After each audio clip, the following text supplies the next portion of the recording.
نحمده ونصلي على رسوله الكريم أما بعد فأعوذ بالله من الشيطان الرجيم بسم الله الرحمن الرحيم رب اشرح لي صدري ويسر لي أمري واحلل عقدة من لساني يفقه قولي تلك الرسل فضلنا بعدهم على بعد منهم من كلم الله ورفع بعدهم درجات وآتينا عيسى ابن مريم البينات وأيدناه بروح القدس ولو شاء الله ما اقتتل الذين من بعد ما جاءتهم البينات ولكن اختلفوا فمنهم من آمن ومنهم من كفر ولو شاء الله ما اقتتلوا ولكن الله يفعل ما يريد۔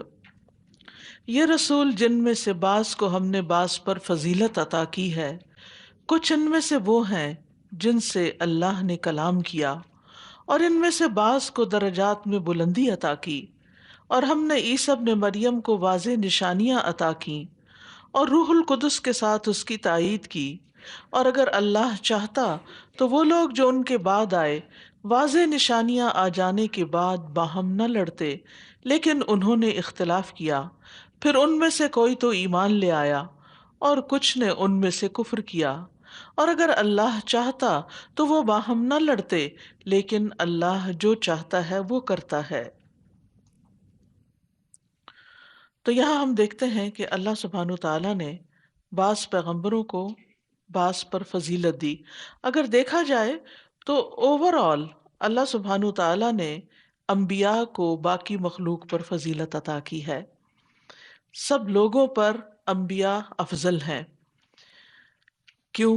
اس لیے کہ ان کی طرف اللہ تعالیٰ نے وحی بھیجی ہے اور انہیں دوسروں کی ہدایت کا ذریعہ بنایا ہے، اور پھر ان میں سے بعض کو بعض پر فضیلت عطا کی اور خاص خوبیاں عطا کی، جن میں سے کچھ کا ذکر یہاں کیا جا رہا ہے، جیسے موسیٰ علیہ السلام کو ہم کلام ہونے کا خاص شرف عطا فرمایا۔ اسی طرح ہمارے نبی صلی اللہ علیہ وسلم کو دیگر انبیاء سے افضل بنایا، اور آپ میں وہ تمام فضائل جمع کر دیے جو دوسرے رسولوں کو الگ الگ ملے تھے، اور آپ کو ایسی خصوصیات ملی جن کی وجہ سے آپ اولین و آخرین یعنی تمام انسانیت میں سے اشرف قرار پائے۔ وَآتَيْنَا عِيسَى ابْنَ مَرْيَمَ الْبَيِّنَاتِ، اور ہم نے عیسیٰ ابن مریم کو معجزات عطا فرمائے، جس سے یہ پتہ چلتا ہے کہ آپ اللہ کے بندے، اس کے رسول، اور مریم علیہ السلام کی طرف نازل ہونے والا اللہ کا کلمہ اور اس کی طرف سے آنے والی ایک روح ہیں۔ وَأَيَّدْنَاهُ بِرُوحِ الْقُدُسِ، اور روح القدس سے ہم نے ان کی تائید کی، یعنی ان کو ایک معنی یہ بھی کیا گیا ہے کہ ان کو ایمان اور یقین عطا کیا، جس کے ذریعے سے ان کو وہ فریضہ انجام دینے میں کی طاقت حاصل ہوئی جو ان کو دیا گیا تھا۔ اور دوسرا یہ ہے کہ مختلف مواقع پر اللہ سبحانہ تعالیٰ نے انہیں روح القدس کے ذریعے مدد دی جب ان کی مخالفت کی گئی، حتیٰ کہ جب ان کو قتل کرنے کے منصوبے بنائے گئے۔ تو بہرحال اگر ہم تمام انبیاء کو دیکھیں تو ہر ایک کو کوئی نہ کوئی خاص فضیلت ملی ہے۔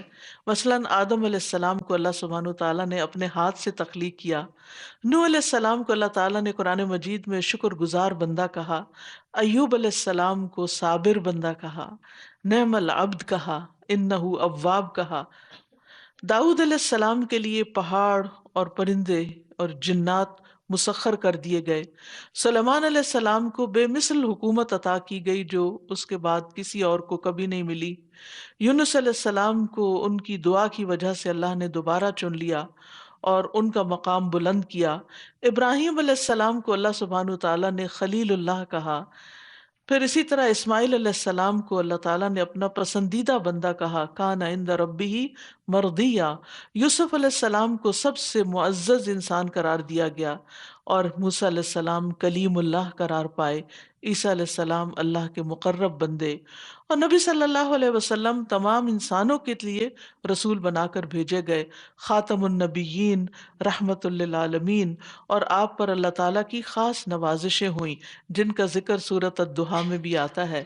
کیا میں نے تجھے یتیم نہیں پایا تو تمہیں ٹھکانہ عطا کیا، راہ بھولا پایا تو ہدایت دی، مفلس پایا تو مالدار کیا، تیرا سینہ تیرے لیے کھول دیا، اور تیرا بوجھ تجھ سے اتار دیا۔ آپ کو بہت سارے معجزات عطا کیے گئے، اور سب سے خاص معجزہ یہ قرآن مجید ہے، اور دیگر انبیاء پر بہت سی فضیلتیں عطا کی گئیں، دنیا میں بھی اور آخرت میں بھی آپ کا مقام بہت بلند ہوگا۔ آپ آپ کی قبر سب سے پہلے کھلے گی، آپ کو شفاعت کا حق دیا جائے گا، اس دن آپ انبیاء کے امام و خطیب ہوں گے، سب سے پہلے آپ پل صراط سے گزریں گے، جنت کا دروازہ سب سے پہلے آپ کے لیے کھولا جائے گا، سب سے پہلے جنت میں داخلہ بھی آپ کا ہوگا، اور آپ کی امت کی دوسری امتوں پر کثرت ہوگی۔ وَرَفَعَ بَعْضَهُمْ درجات، اور بعض کو مختلف درجات عطا کیے گئے، یعنی دنیا میں بھی اور آخرت میں بھی۔ آسمان میں بھی انبیاء کے درجات ہیں۔ معراج میں نبی صلی اللہ علیہ وسلم نے ابراہیم علیہ السلام کو 7ویں آسمان میں، اور موسیٰ علیہ السلام کو 6 آسمان میں دیکھا، ہارون علیہ السلام 5ویں پر تھے، ادریس علیہ السلام 4تھے پر تھے، اور اسی طرح باقی انبیاء کے بھی مقامات تھے۔ پھر فرمایا کہ لوگوں نے انبیاء کے آنے کے بعد کیا کیا؟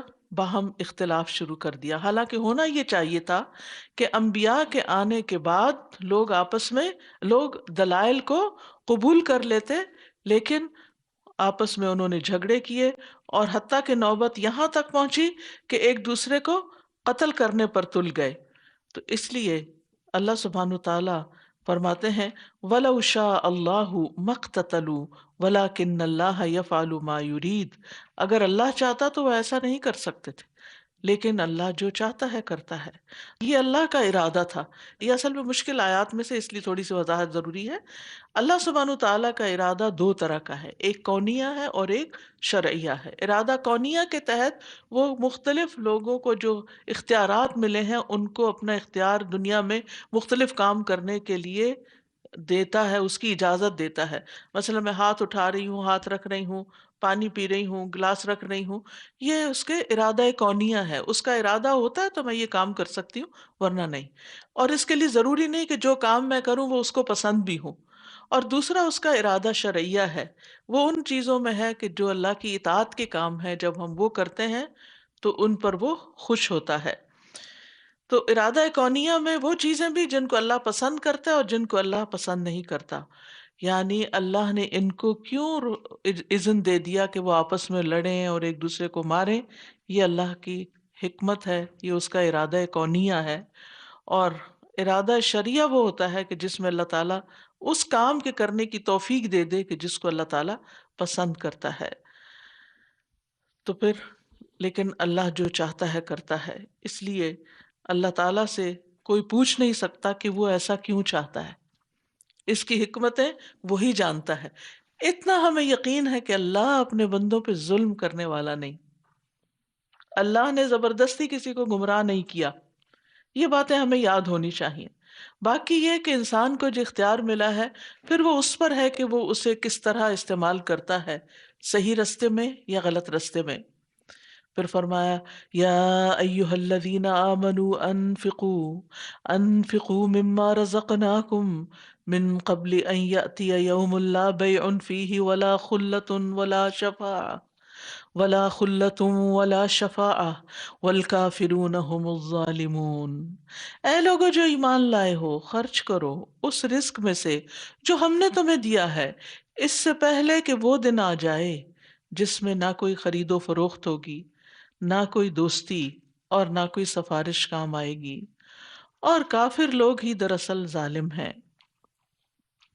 یہاں پر ایمان والوں کو اپنا مال اللہ کے دیے ہوئے رزق اور اللہ کی دی ہوئی نعمتوں میں سے خرچ کرنے کا حکم دیا جا رہا ہے، اس سے پہلے کہ تمہارے پاس خرچ کرنے کا اختیار نہ رہے، یعنی تمہیں دنیا سے واپس جانے کا آرڈر آ جائے، واپس بلا لیا جائے، اور پھر تم قیامت کے دن اٹھو اور دیکھو کہ میرے پاس تو اعمال کم ہے، مجھے کچھ اپنا نفع بڑھا لینا چاہیے۔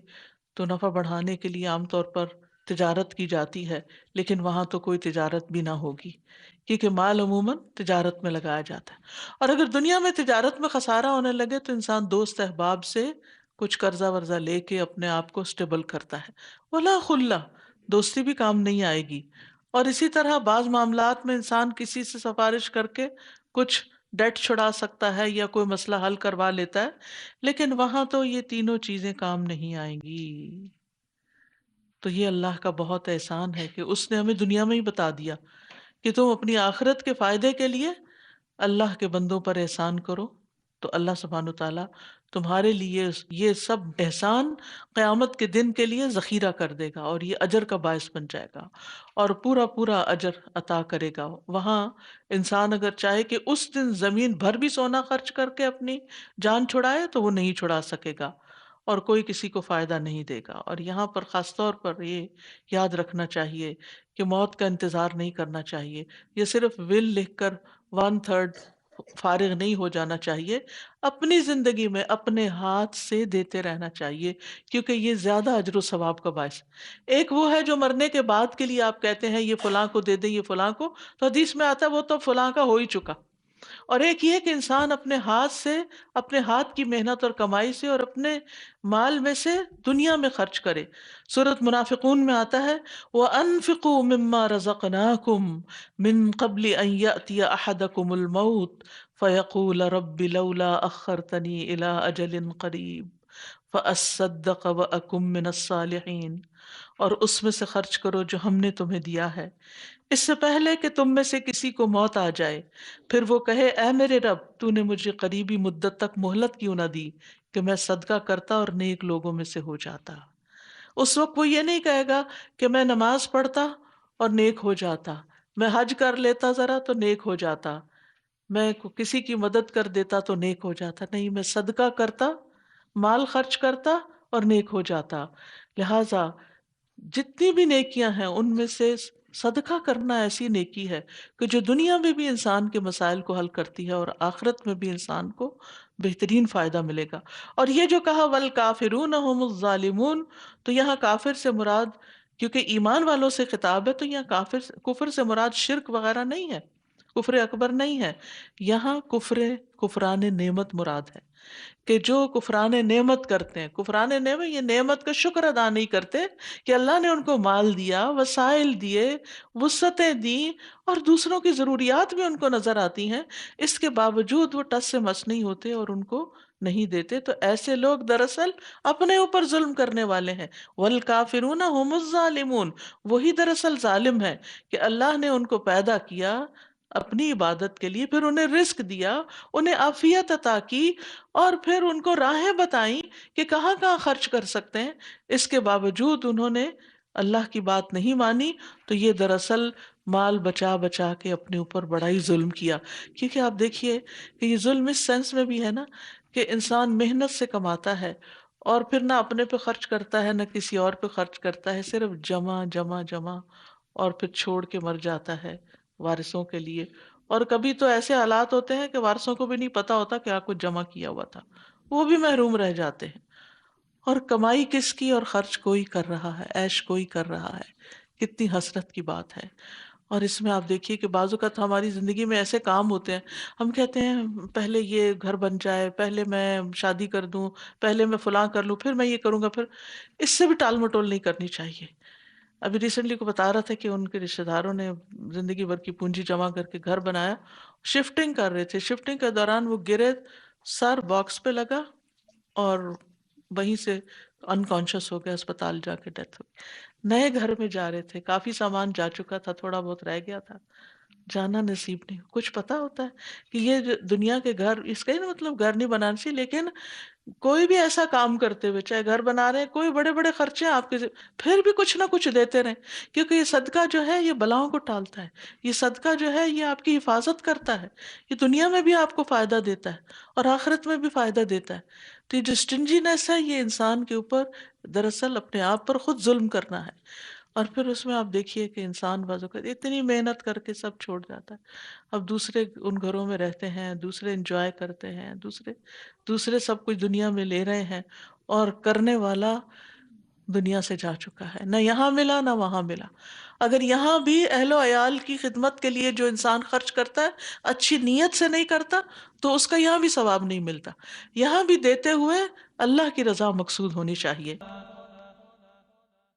اللہ لا الہ الا هو الحی القیوم لا تأخذه سنة ولا نوم له ما في السماوات وما في الأرض من ذا الذي يشفع عنده إلا بإذنه يعلم ما بين أيديهم وما خلفهم ولا يحيطون بشيء من علمه إلا بما شاء وسع كرسيه السماوات والأرض ولا يؤوده حفظهما وهو العلي العظيم۔ اللہ کے سوا کوئی الہ برحق نہیں، زندہ ہے، سب کو قائم رکھنے والا ہے، نہ اسے اونگ آتی ہے اور نہ نیند آتی ہے۔ آسمانوں اور زمین میں جو کچھ ہے اسی کا ہے۔ کون ہے جو اس کے اذن کے بغیر اس کے ہاں سفارش کر سکے؟ وہ جانتا ہے جو ان کے سامنے ہے اور جو ان کے پیچھے ہے، اور اس کے علم میں سے کسی چیز کا وہ احاطہ نہیں کر سکتے مگر جتنا وہ چاہے۔ اس کی کرسی نے آسمانوں اور زمین کو گھیر رکھا ہے اور ان دونوں کی حفاظت اس کو نہیں تھکاتی، اور وہ بلند تر ہے، بہت بڑا ہے۔ آیت الکرسی، جس میں کرسی کا لفظ استعمال ہوا ہے، یہ قرآن مجید کی سب سے عظیم آیت ہے۔ نبی صلی اللہ علیہ وسلم اصحاب صفہ کے چبوترے پر آئے جو ان کے لیے مخصوص تھا، تو ایک آدمی نے آپ سے پوچھا قرآن کی کون سی آیت سب سے عظیم ہے؟ فرمایا اللہ لا الہ الا هو الحی القیوم۔ یہ عرش کے پائے کے پاس اللہ کی پاکی بیان کرنے والی آیت ہے، شیاطین سے حفاظت کرنے والی آیت ہے۔ اگر انسان رات کو سوتے وقت پڑھ لیتا ہے تو اللہ کی طرف سے ایک حفاظت کرنے والا مسلسل اس کے پاس رہتا ہے اور شیطان صبح تک اس کے قریب نہیں آتا۔ یہ جنت میں لے جانے والی آیت ہے۔ رسول اللہ صلی اللہ علیہ وسلم نے فرمایا، جو شخص ہر فرض نماز کے بعد آیت الکرسی پڑھے، اس کو موت کے علاوہ کوئی چیز جنت میں جانے سے نہیں روک سکتی۔ اس لیے آپ دیکھیے کہ شاید پورا منٹ بھی نہیں لگتا آیت الکرسی پڑھنے میں، لیکن ہمیں دنیا کی باتیں، کیونکہ نماز میں بھی توجہ ایک کان تو ادھر ہوتا ہے اور ایک شاید توجہ تھوڑی بہت اللہ کی طرف بھی کریں۔ سب اپ ڈیٹس مل رہی ہوتی ہیں، بچے کیا کر رہے ہیں، فون بج رہا ہے، ٹی وی چل رہا ہے، کیا ہو رہا ہے کیا نہیں، اور پھر جو ہی سلام پھرتے فوراً آوازیں لگانے لگتے ہیں بچوں کو، یہ کر دو وہ کر دو، یا جھٹ سے فون اٹھا لیتے ہیں، بھلا کس کی کال آئی تھی۔ نہیں، یہ سب چھوڑ دے، سب سے پہلے آیت الکرسی پڑھیں فرض کے بعد، پھر اس کے بعد باقی کوئی کام کریں۔ ہمیں نہیں پتہ یہ ہماری نماز آخری نماز ہو، کیونکہ نبی صلی اللہ علیہ وسلم نے ویسے بھی حکم دیا کہ ہر نماز کو آخری نماز سمجھ کر پڑھو، شاید اس کے بعد اگلی نماز نہ ملے، اور واقعی نہیں پتا ہوتا انسان کو کہ اگلے قدم کہاں پڑیں گے۔ تو اس لیے پہلے آیت الکرسی پھر کچھ اور، کیونکہ ہم بعض خبریں سن کے بعض باتوں سے بہت ایکسائٹیڈ ہو جاتے ہیں، کبھی نماز میں بھی غصہ آنے لگتا ہے، تو ان چیزوں سے حد الوسع بچنے کی کوشش کرنی چاہیے، کیونکہ یہ خشوع کے خلاف ہے۔ خصوصاً خواتین کو یہ مسائل زیادہ ہوتے ہیں، مردوں کے لیے تو آسانی ہے، مسجد میں جا کے جماعت کے ساتھ جب نماز پڑھتے ہیں تو سبھی ایک کام کر رہے ہوتے ہیں، تو وہ کوئی اور ڈسٹریکشنز نہیں ہوتی، لیکن عورتوں کے لیے گھر کے اندر بے شمار ڈسٹریکشنز ہوتی ہیں۔ اس لیے یہ ان کا جہاد ہے کہ وہاں رہ کے اللہ کی صحیح طور پر عبادت کر پائیں۔ تو آئیے دیکھتے ہیں کہ اس آیت کے اندر، ایک آیت ہے اور ایک آیت کے اندر اصل میں ہے کیا۔ تو آپ دیکھیں گے کہ یہ ساری اللہ تعالیٰ کی صفات بیان ہوئی ہیں، اللہ تعالیٰ کی پہچان بیان ہوئی۔ تو جو چاہتا ہے کہ اپنے رب کو پہچانے، اسے آیت الکرسی سمجھ کے پڑھنی چاہیے، اور جب پڑھے تو اس وقت بھی غور کرے۔ اللہ ہمیں توفیق عطا فرمائے۔ اللہ لا الہ الا ہو، اللہ، اللہ کا یہ لفظ جو ہے یہ اس کا ذاتی نام ہے، اور یہ الہ سے ہے، لا الہ الا ہو، اور الہ کہتے ہیں معبود کو جس کی محبت اور تعظیم کے ساتھ عبادت کی جائے۔ تو ہمارا الہ صرف ایک الہ ہے اور وہی عبادت کا مستحق ہے۔ اور یہ کلمہ جو ہے لا الہ الا اللہ، یہ آگ پر حرام کرنے والا کلمہ ہے، اور جو شخص اس کلمے پر مرے اس کے لیے جنت واجب ہو جاتی ہے۔ اور اسی کلمے کی وجہ سے اگر کوئی کلمہ گو جہنم میں گیا اپنے کبیرہ گناہوں کی معافی نہ مانگ کے، تو یہ کلمہ اس کو وہاں سے بھی نکلوا دے گا۔ اس کی بنا پر نبی صلی اللہ علیہ وسلم کی شفاعت ہوگی۔ نبی صلی اللہ علیہ وسلم نے فرمایا، جو شخص لا الہ الا اللہ کہہ دے اور اس کے دل میں ایک جو کے برابر ایمان ہو نیکی ہو وہ آگ سے نکالا جائے گا، اور جو لا الہ الا اللہ کہہ دے اور اس کے دل میں گیہوں کے دانے برابر بھی نیکی یعنی ایمان ہو تو وہ بھی آگ سے نکالا جائے گا، اور جو لا الہ الا اللہ کہہ دے اور اس کے دل میں ذرہ برابر ایمان ہو تو وہ بھی آگ سے نکال لیا جائے گا، یعنی لا الہ الا اللہ پڑھنے والا ہمیشہ آگ میں نہیں رہے گا۔ پھر فرمایا کون ہے وہ؟ الحی القیوم، زندہ ہے، قائم ہے، یعنی خود بھی قائم ہے، اسے قائم رہنے کے لیے کسی کی ضرورت نہیں۔ ہم انسانوں کو تو سہارے چاہیے ہوتے ہیں نا، بچپن میں والدین کا سہارا، پھر شوہر کا سہارا، پھر بچوں کا سہارا، پھر لوگوں کا سہارا، مال کا سہارا، اسباب کا سہارا، لیکن اللہ سبحانہ تعالیٰ کو کسی سہارے کی ضرورت نہیں، اور صرف خود کو نہیں سنبھالے ہوئے بلکہ ساری مخلوقات کو بھی۔ القیوم، اور زندہ ہے یہ کہ اس پر کبھی موت نہیں آئے گی، وہ ہمیشہ سے ہے، ہمیشہ رہے گا، ابتدا اور انتہا کے بغیر ہمیشہ سے زندہ ہے۔ اللہ ازل سے موجود تھا اور اس کے سوا کوئی چیز موجود نہ تھی، اور ہمیشہ باقی رہنے والا ہے۔ واللہ خیر و ابقا وتوکل علی الحی الذی لا یموت۔ تو اللہ سبحانہ تعالی کسی کا محتاج نہیں، ساری مخلوق اس کی محتاج ہے، اور مخلوق میں سے کوئی بھی قیوم نہیں ہو سکتا۔ یہ صرف اللہ کی صفت ہے کہ وہی دوسروں کو سہارا دیتا ہے، یعنی انسانوں میں سے انسان، ہر انسان چاہے کوئی بادشاہ ہی کیوں نہ ہو، اسے بھی انسانوں کی، بلکہ میں دیکھتی ہوں کہ ان کو زیادہ ضرورت ہوتی ہے انسانوں کی مدد کی۔ تو اور پھر یہ کہ یہ دونوں نام جو ہیں اللہ تعالیٰ کے، یہ اسم اعظم بھی ہیں۔ ابو امامہ سے روایت ہے، نبی صلی اللہ علیہ وسلم نے فرمایا، اللہ اللہ کا اسم، اللہ کا اسم اعظم قرآن کی 3 صورتوں میں، بقرہ، آل عمران اور طٰہٰ میں، اور ان 3 صورتوں میں جو نام کامن ہے وہ کیا ہے؟ یہی الحی القیوم۔ ان ناموں کے ساتھ جو دعائیں ہیں وہ پڑھیں تو انسان کی مشکلات آسان ہوتی ہیں، دعائیں قبول ہوتی ہیں، جیسے یا بدیع السماوات یا حی یا قیوم انی اسألک۔ ایک شخص نے ان ناموں کے ساتھ دعا کی تو آپ صلی اللہ علیہ وسلم نے فرمایا، کیا تمہیں معلوم ہے کہ اس نے کس چیز کے ساتھ دعا کی؟ قسم اس ذات کی جس کے ہاتھ میں میری جان ہے، اس شخص نے اللہ کو اس نام سے پکارا کہ جب اس نام سے اس کو پکارا جاتا ہے تو وہ قبول فرماتا ہے، یعنی دعا قبول ہوتی ہے۔ انس بن مالک کہتے ہیں جب نبی صلی اللہ علیہ وسلم پر کوئی پریشان کن معاملہ آتا تو یہ دعا پڑھتے، یا حی یا قیوم برحمتک استغیث۔ آپ کو تو نہیں کبھی کوئی پریشانی ہوئی؟ ہم؟ اور جب ہوتی ہے تو کیا کرتے ہیں، یہ بھی ہم سب کو سوچنے کی ضرورت ہے۔ اس وقت ہم یہی نام بھول جاتے ہیں، تو اس لیے ایسی چیزوں کو لکھ کے لگا لینا چاہیے کہ ایسے وقت میں کیا پڑھیں، اللہ کے یہ نام پڑھیں، یا حی یا قیوم برحمتک استغیث۔ جنگ بدر کے موقع پر آپ صلی اللہ علیہ وسلم سجدے میں یہی دعا پڑھ رہے تھے بار بار، اور حضرت فاطمہ کو نبی صلی اللہ علیہ وسلم نے فرمایا تھا، تمہیں کیا چیز مانے ہے کہ تم سنو جس کی میں تمہیں وصیت کرتا ہوں، تم صبح و شام یہ دعا پڑھا کرو، یا حی یا قیوم برحمتک استغیث اصلح لی شأنی کلہ ولا تکلنی الی نفسی طرفۃ عین۔ یہ صبح و شام کے اذکار میں ہے، ان کی پابندی کرنی چاہیے۔ کون ہے اللہ؟ لا تأخذہ سنۃ ولا نوم، اس کو نہ اونگ آتی ہے اور نہ نیند آتی ہے۔ اونگ جو ہوتی ہے وہ صرف سر تک محدود ہوتی ہے، اور نیند جو ہوتی ہے وہ پورے جسم تک پھیل جاتی ہے۔ پھر تو اللہ سبحانہ تعالیٰ کو نہ اونگ آتی ہے اور نہ نیند آتی ہے، سونا اللہ کے شایان شان نہیں۔ نبی صلی اللہ علیہ وسلم نے فرمایا، اللہ عز و جل یقیناً نہیں سوتا اور نہ ہی سونا اس کی شان ہے، اور سارے جانداروں کو سونے کی ضرورت پیش آتی ہے، اور اگر نہ سوئے تو زندہ بھی نہیں رہ سکتے۔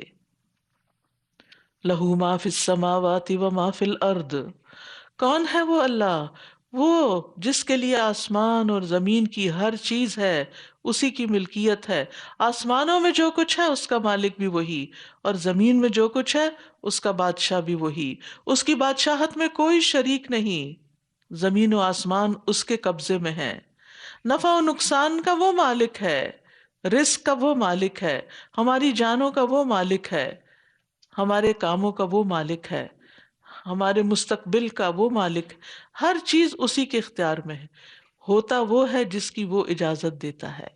اس لیے فرمایا من ذا الذی یشفع عندہ الا باذنہ، کون ہے جو اس کے ہاں سفارش کر سکے مگر اسی کے اذن سے، یعنی صرف اللہ کے اذن سے ہی شفاعت ہو سکتی ہے، یعنی جس کو وہ اجازت دے گا وہی سفارش کرے گا، یہاں تک کہ وہ ہستی جو اللہ کے ہاں سب سے بڑھ کر ہے وہ بھی اللہ کے حکم کے بغیر سفارش نہیں کر سکے گی۔ یعنی نبی صلی اللہ علیہ وسلم جو اللہ کے ہاں سب سے بڑھ کر مقام رکھتے ہیں، وہ بھی قیامت کے دن اللہ کے حکم کے بغیر سفارش نہیں کریں گے، اس لیے کہ اصل ملکیت اور اصل غلبہ اور ہیبت اللہ رب العزت ہی کی ہے۔ یعلم ما بین ایدیہم وما خلفہم، وہ جانتا ہے جو ان کے آگے ہے اور جو ان کے پیچھے ہے، یعنی ہر چیز کے بارے میں مکمل علم رکھنے والا صرف اور صرف اللہ رب العزت ہے۔ آسمانوں پہ جو کچھ ہو رہا ہے اس کو وہ جانتا ہے، ہم میں سے کوئی جانتا ہے؟ دنیا کی پوری پوری دنیا میں مل کر اگر یہ پتہ لگانا چاہے کہ آسمان پہ کیا کچھ ہو رہا ہے تو سوائے وحی کے ذریعے کے جو ہمیں بتا دیا گیا، کوئی طریقہ اور کوئی ذریعہ نہیں کہ ہم جان سکیں۔ اور زمین میں جو کچھ ہو رہا ہے بیک وقت کچھ نہیں، کوئی نہیں جانتا۔ اسی طرح ہمارے دلوں میں کیا کھچڑی پک رہی ہے، کیا خیالات آ رہے ہیں، کوئی نہیں جانتا، صرف اللہ ہی جانتا ہے۔ یعلم ما یلج فی الارض وما یخرج منها وما ينزل من السماء وما يعرج فیها وهو الرحیم الغفور، وہ جانتا ہے جو کچھ زمین میں داخل ہوتا ہے اور جو اس سے نکلتا ہے، جو آسمان سے اترتا ہے، جو اس میں چڑھتا ہے، اور وہی نہایت رحم والا بے حد بخشنے والا ہے۔ اور پھر یہ کہ اس کا علم ہر چیز کو گھیرے ہوئے ہے، ایک ذرہ برابر چیز بھی اس سے مخفی نہیں ہے، اور چیزوں کے وجود میں آنے سے پہلے ہی ان کا علم رکھتا ہے، اور اس کا یہ سارا علم جو ہے وہ لوح محفوظ میں لکھا ہوا بھی ہے۔ تو اس لیے یعنی علم ایسی چیز ہے نا کہ جس کے پاس جتنا زیادہ ہوتا ہے اتنی ہی اس کی پاور ہوتی ہے اور اتنا ہی اس کا مقام و مرتبہ ہوتا ہے۔ تو آپ سوچئے کہ اللہ کے ساتھ کسی کو کیسے شریک کر سکتے ہیں؟ کوئی اور، صرف اسی ایک آیت پہ غور کر لیجئے، کوئی اور ہے جس کا علم کامل ہو؟ کوئی بھی نہیں، تو کوئی اس جیسا نہیں، لیس کمثلہ شیء، وہی سب سے بڑا ہے، تو ہمیں اس کی بڑائی کو مان لینا چاہیے۔ ولا یحیطون بشیء من علمہ الا بما شاء، اور وہ اس کے علم کا احاطہ نہیں کر سکتے مگر جو وہ چاہے، یعنی اللہ کے ذاتی علم میں سے وہ کسی بھی چیز کا احاطہ نہیں کر سکتے، اور صرف وہی جانتے ہیں جس کا علم اللہ دیتا ہے، یعنی اللہ کی ذات کے بارے میں بھی ہمیں کچھ زیادہ نہیں پتا سوائے اس کے جو اس نے خود اپنے بارے میں بتا دیا۔ کائنات سے متعلق جو معلومات ہیں وہ بھی بس ہم اتنی جانتے ہیں جتنی جاننے کا اللہ نے اذن دیا، اللہ نے اختیار دیا، بس اس سے آگے بس نہیں چلتا انسان کا۔ اور موسیٰ علیہ السلام جب خضر علیہ السلام سے ملے تھے اور دونوں کشتی میں سوار ہو کے جا رہے تھے تو ایک چڑیا کو ایک چونچ بھر قطرہ اٹھاتے دیکھا تو کہا بندوں کا علم اس سمندر کے مقابلے میں اس قطرے برابر بھی نہیں، ساری مخلوق کا علم، یعنی جو کچھ اللہ کو معلوم ہے، اور خاص طور پر یہ جو سینوں کے بھید جانتا ہے نا، یہ تو کوئی ایسی مشین ابھی تک ایجاد نہیں ہوئی کہ جو دوسروں کے اندر کے راز جو ہے وہ نکال سکے۔ کون کیا نیت رکھتا ہے، کیا سوچتا ہے، کس چیز سے محبت رکھتا ہے، کس چیز سے نفرت رکھتا ہے، یہ صرف اور صرف اللہ ہی کو پتا ہے۔ تو اس کا علم جو ہے کامل ہے، ہر چیز پر چھایا ہوا ہے۔ وسع کرسیہ السماوات والارض، اس کی کرسی آسمان و زمین پہ چھائی ہوئی ہے اور اس نے انہیں گھیرا ہوا ہے۔ یہ کرسی کیا ہے؟ عرش کے بعد سب سے عظیم مخلوق کرسی ہے۔ کرسی کے سامنے آسمانوں کا حجم جیسے زمین میں کوئی چھلا پڑا ہوا ہو، چھوٹی سی رنگ آپ پھینک دیں کہاں پتہ چلے گا؟ اور پھر کرسی کے مقابلے میں عرش کا حجم اسی طرح ہے جیسے اس چھلے کے مقابلے میں بیابان کا وجود ہے۔ پھر اسی طرح یہ ہے کہ قیامت کے دن کرسی رکھی جائے گی اور اللہ سبحانہ و تعالی جو ہے وہ بادلوں کے سائے میں عرش سے کرسی کی طرف نزول فرمائیں گے، جو مختلف روایات سے ہمیں پتہ چلتا ہے۔ تو بہرحال ان سب چیزوں کی اصل حقیقت اللہ ہی کو پتہ ہے، ان کی وسعت، ان کا مقصد، ان کا مطلب، لیکن ہمیں صرف اتنا بتا دیا گیا تاکہ ہم اللہ کی عظمت کو پہچان سکیں۔ وَلَا يَئُودُهُ حِفْظُهُمَا، اور اس کو نہیں تھکاتی ان دونوں کی حفاظت۔ یہ مخلوق کتنی بھی بڑی ہو نا، اپنی حفاظت خود نہیں کر سکتی جب تک اللہ تعالی زمین اور آسمان میں اس کے لیے کوئی حفاظت کا انتظام نہ کرے۔ تو اللہ سبحانہ تعالی زمین و آسمان کو تھامنے والا بھی ہے کہ وہ گر نہ پڑے، ورنہ یہ آسمان سر پہ آ گرے۔ بغیر ستونوں کے نظر آتا ہے، کس نے تھاما ہوا؟ وہی حفاظت کیے ہوئے ہے نا۔ پھر اسی طرح کچھ چیزیں تو ہمیں نظر آتی ہیں، اور کچھ چیزیں جیسے سورج کی جو نقصان دہ ریز ہیں ان سے بچنے کے لیے حفاظت کا انتظام کیا ہوا، جس کا عرصہ دراز تک انسانوں کو کوئی علم ہی نہیں تھا۔ اسی طرح ہمارے جسم کے اندر ایسی چیزیں موجود ہیں کہ جو زہریلے اثرات سے ہمیں محفوظ رکھتی ہیں۔ تو یہ سب حفاظت کے انتظام، یعنی آپ غور و فکر کرتے چلے جائیں تو آپ حیران ہو جائیں گے کہ کس کس طرح اللہ نے ہمیں پروٹیکٹ کیا ہے مختلف چیزوں کے نقصان سے بچنے کے لیے۔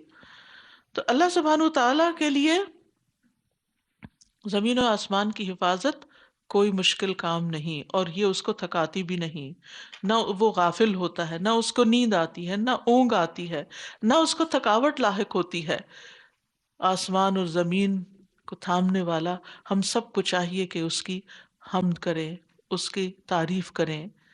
اسی لیے نبی صلی اللہ علیہ وسلم جب تہجد کے لیے کھڑے ہوتے تو یہ دعا پڑھتے: اللہم لک الحمد انت قیم السماوات والارض، قیم السماوات والارض ومن فیہن، ولک الحمد لک ملک السماوات والارض ومن فیہن، وَلَكَ الْحَمْدُ أَنْتَ نُورُ السَّمَاوَاتِ وَالْأَرْضِ وَلَكَ الْحَمْدُ أَنْتَ الْحَقُّ وَوَعْدُكَ الْحَقُّ وَلِقَاؤُكَ حَقٌّ وَقَوْلُكَ حَقٌّ وَالْجَنَّةُ حَقٌّ وَالنَّارُ حَقٌّ وَالنَّبِيُّونَ حَقٌّ وَمُحَمَّدٌ صلی اللہ علیہ وسلم حق وَالسَّاعَةُ حق۔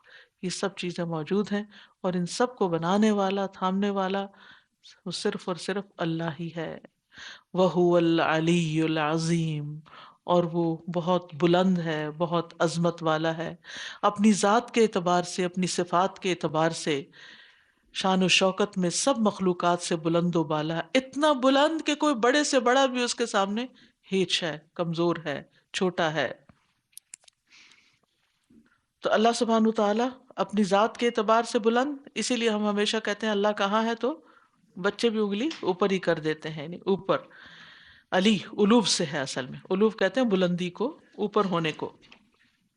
پھر صفات کے اعتبار سے بلند ہے، لیس کمثلہ شیء ولم یکن لہ کفوا احد، شریک بنائے جانے سے برتر ہے، فتعالی عما یشرکون، اولاد اور بیوی سے پاک ہے، بیکار کاموں سے برتر ہے، ظلم سے برتر ہے، اور العظیم بہت عظمت والا ہے، وہ خود بھی عظیم ہے، اس کا چہرہ بھی عظیم ہے، جیسے حدیث میں جیسے دعا میں آتا ہے: اعوذ بوجہ اللہ العظیم، میں اللہ کے عظیم چہرے کی پناہ لیتا ہوں۔ اور ان دو ناموں سے دعائیں بھی آتی ہیں، ان کو پڑھنے کی ضرورت ہے، اور ہمیشہ جب اللہ تعالیٰ کے بارے میں خیال آئے تو اللہ کے بلند و بالا اور سب سے بڑا ہونے کا خیال آنا چاہیے، تاکہ، اور کیونکہ بندے کی عزت اس کی بندگی میں ہے، جھک جانے میں ہے، زمین پہ ماتھا رکھ دینے میں ہے، زمین پہ ناک رگڑنے میں ہے، اور اللہ سبحانہ تعالیٰ کی عظمت بلند ہونے میں ہے۔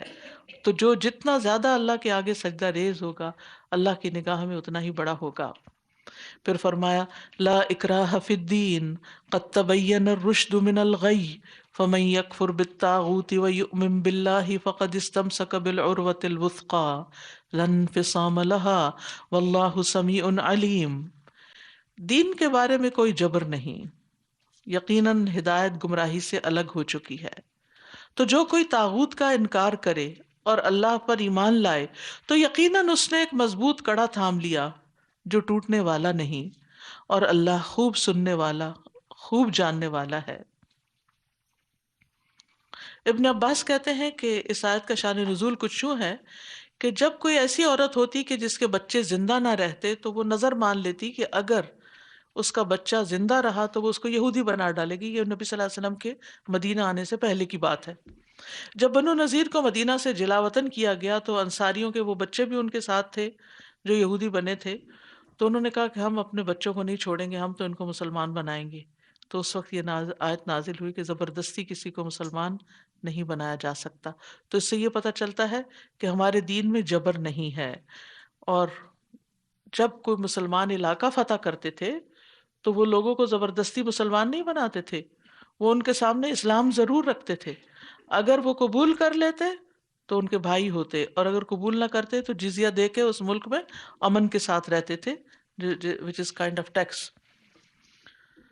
تو ہمارے دین میں جبر نہیں ہے. قد تبین الرشد من الغی. لیکن اس کا بہت سے لوگ غلط مطلب لیتے ہیں. وہ کیا سمجھتے ہیں کہ جب دین میں آ جائے تو پھر جو مرضی کرے, جبر نہیں. یہ اس کا معنی نہیں ہے.